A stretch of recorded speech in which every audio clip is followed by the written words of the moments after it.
Hello दोस्तों, मैं हूं दिव्यांशी। हाजिर हूं आपके सामने हाल ही में रिलीज हुई फिल्म दुर्गामती का रिव्यू लेकर। आपके लिए इस फिल्म को रिव्यू किया है हमारी साथी प्रेरणा ने, और आगे आप जो भी सुनेंगे या मैं जो भी नरेट करूंगी वो प्रेरणा के ही शब्द होंगे। तो आइए शुरू करते हैं। ये रिव्यू करने से पहले 3 कप चाय पी मैंने।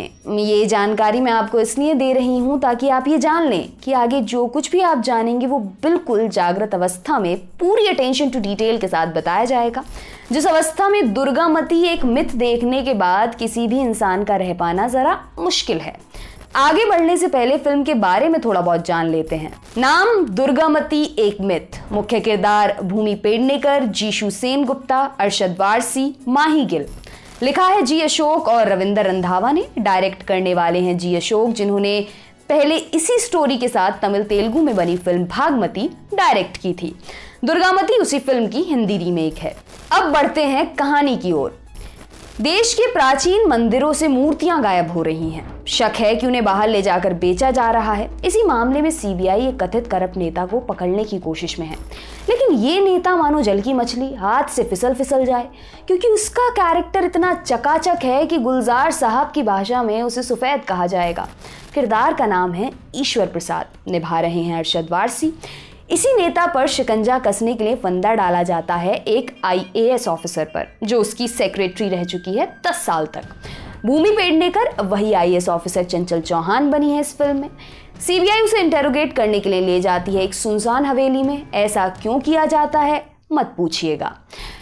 वो सुनसान हवेली एक समय में किसी रानी दुर्गामती की हुआ करती थी। फिल्म की शुरुआत में कहानी बताई जाती है कि इस रानी को उसके दुश्मनों ने मार डाला था।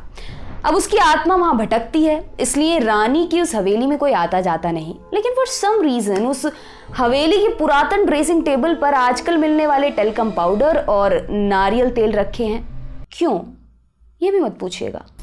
तो लवोलुआब ये कि सीबीआई की टीम, जिसकी जॉइंट डायरेक्टर शताक्षी गांगुली का किरदार माही गिल निभा रही हैं, उस हवेली के बाहर पूरा तामझाम सेट करती हैं और उसके भीतर चंचल चौहान को रख देती हैं, उससे पूछताछ करने के लिए कि भाई राजउगलू नेता के बारे में।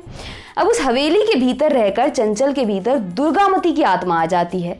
क्यों? क्योंकि फिल्म में एक और एक्टर को जगह देनी थी, जो है इसका म्यूजिक स्कोर। इस पर आगे बात करेंगे। अंत तक आते आते फिल्म सोशियो पॉलिटिकल कमेंट्री बन जाती है, जो किताबों से लेकर बड़े पर्दे पर सैकड़ों बार दिखाई जा चुकी है। अब आप जानना चाहेंगे आखिर फिल्म में है क्या। ये हिस्सा लिखते हुए मैं चाय का चौथा कप पी रही हूँ, इसलिए थोड़ा और अटेंशन देते हैं डिटेल में। कहानी बेहद फैली हुई है। अगर इस फिल्म से 1 घंटा कम भी कर दिया जाए तो भी किसी दर्शक के लिए ये फिल्म पूरी निपटाना मुश्किल था, ऐसा बेझिझक कहा जा सकता है। इसी बात पर फिल्म के एडिटर उन्नी कृष्णन पीपीजी को मेरी तरफ से 1 कप चाय #नो हार्ड फीलिंग्स के साथ। हॉरर फिल्म के नाम पर मार्केट की गई इस कहानी में हॉरर के वही एलिमेंट हैं जो आज से 30 साल पहले रामसे ब्रदर्स की फिल्मों में होते थे। बेचारी भूमि पेडनेकर उस फिल्म में जितनी चिल्लाई हैं, उस हिसाब से उनका गला हफ्ते भर के लिए तो बैठा ही होगा। मेरी तरफ से चाय का ऑफर उनको भी। बाकी के किरदार भी वैसे ही आधे अधूरे ही लिखे हुए लगते हैं। असल में पंजाबी माही गिल को बंगाली दिखाने के चक्कर में उनसे जो टूटी फूटी बांग्ला बुलवाई गई है एक्सेंट के साथ, वो बेहद अननेचुरल लगती है। एक डायलॉग वो फिल्म के बिल्कुल शुरुआत में बोलती हैं, आई डोंट लाइक नेगेटिविटी। फिर फिल्म में वो इसे एक और बार दोहराती हैं। क्यों मत पूछिए। हमने तो फिल्म के शुरुआती 15 मिनटों में ही लॉजिक नाम के शब्द को तिलांजलि दे दी थी। फिल्म की सबसे बड़ी कमी ये लगती है कि हर सीन के दौरान दर्शक को ये एहसास कराया जाता है कि उसे डरना है। अगर पर्दे पर मौजूद हीरोइन के चीखने से नहीं, तो दरवाजे के चूचू करने से नहीं, तो बिना किसी जरूरत के धड़ाम बड़ाम की आवाजों से। मतलब दर्शक को डर ना भी लगे तो म्यूजिक स्कोर से उसे याद दिलाया जाता है, तू डरा हुआ है, तुझे मालूम नहीं है लेकिन तू है। इसीलिए फिल्म में एक एक्टर और होने की बात कही गई है। जी हाँ, वही म्यूजिक स्कोर। हंसाने के लिए जिन एलिमेंट्स को रखा गया है वो दर्शक को ऐसा महसूस कराते हैं कि मानो छोटे से बच्चे को बिठाकर जहां जहां खिलाया जा रहा हो और वो मुस्की मार रहा हो। इन योर फेस वाला अप्रोच धड़ल्ले से अपनाया गया है। चाहे वो अच्छाई हो, बुराई हो, कॉमेडी हो, ट्रेजेडी हो, जो बुरा है वो बहुत ही बुरा है, जो अच्छा है वो बहुत ही अच्छा है, जो कि असल जिंदगी में होता नहीं है। इसलिए वो क्या कहते हैं उसको, सस्पेंशन ऑफ डिसबिलीफ बहुत मुश्किल हो जाता है इस फिल्म को देखते हुए। अंत में जब फिल्म भाषण देने वाले मोड में आती है तब तक देखने वाला ऐसा थक चुका होता है गोया किसी स्टूडेंट को स्कूल के एनुअल फंक्शन में चीफ गेस्ट के भाषण के लिए जबरदस्ती बिठाया गया हो।